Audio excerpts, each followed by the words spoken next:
anime that we're going to be talking about is the newest episode for Kaiju number 8, and of course, it starts with the tragic end of the loss for the Defense Force commander, which was Shinomiya, or Shinomiya's dad. The newest episode basically starts us off where we ended, where it's Nanami, Shinomiya, and Kafka all trying to rescue the commander from the grasp of Kaiju number 9. Unfortunately, that doesn't work. They try their best, both Nanami and Kafka both try to give their all, and it just doesn't fully work, unfortunately. And it sucks. It really does. They do have a very somber, what is it? Oh, they do have a very somber memorial for him, grieving for him, all that stuff.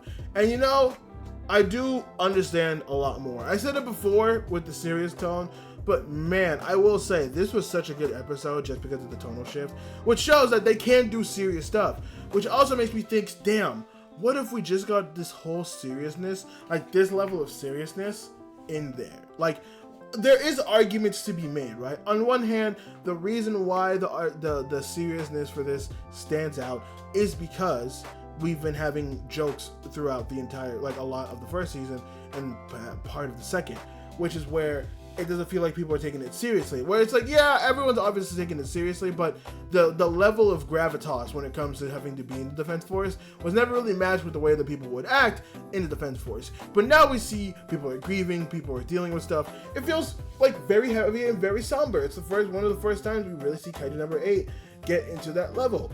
And it was really good. And it makes you think, if we had this the entire time, would it be good? Now, there is also a side argument to that where you could say that if it was like this the entire time, the impact of that moment would not feel the strength. Because like I said before, it's also parallel with the fact that we had a bunch of hilarious moments, and now characters who we've seen be hilarious now have a bit more weight to them because now we're seeing them being serious. We see that contrast and that delineation, which I will say it is good that they made that delineation. I appreciate it, and I think that it is a very good thing to do at a time like this, so yes. Now this other part, I'm not 100% sure how I feel about it, because we see everyone grieving and trying to put themselves up because of this. Shinomiya is trying to train herself to get better, try to train within the month so Nanami can take her back on the field to deal with Kaiju number 9. Kafka goes to see his old crewmates again back at the Kaiju cleanup sector, which I don't remember if this was in the anime or not. I feel like I don't remember because I feel like they stray very much away from the cleaning sector after that.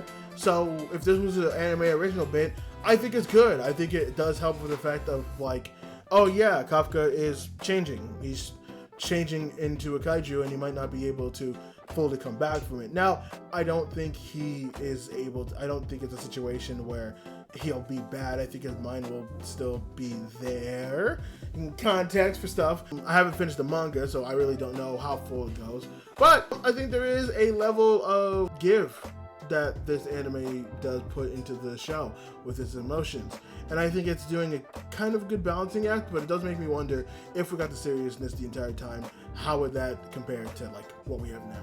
But yeah, like I said as well, the added of the going to the cleanup crew was also a nice touch. Seeing him basically collect his things and enjoy the last little bit of, you know, actual human life he might have, as Nanami and him sit down and have a conversation where Nanami's like, you do understand, like, you're constantly transforming. We can't necessarily allow you to be on the Defense Force, but we also need you, and we need to deal with this stuff. And I know you're somebody who knows the consequences and really doesn't give a fuck about what's going to happen. And then Kafka basically sits there and is like, yep, I basically am there with you guys. So it seems like we're setting up for some big stuff. And at the end, we see glimpses of everybody else training at different sectors. Now, I do hope we get some time for that, because I think we focus on them a little bit. Again, the big one I do know is that we do get a lot of focus on Kafka's friend. I think it was Ego or something like that, along with the redheaded dude who was attached to him. So Kafka's friend's buddy, partner type stuff, and all their training and whatnot. So we'll be able to see all that. That's why I hope the next 2 episodes are at the very least, at most. 1 episode going over where everybody is right now, and then the other episode focusing slowly on those 2 other people that I mentioned, Kafka's friend and then his partner that he was partnering with, dude with the shark teeth, and the redhead as well. But yeah, honestly, good episode. We're kicking it into gear with this season, man.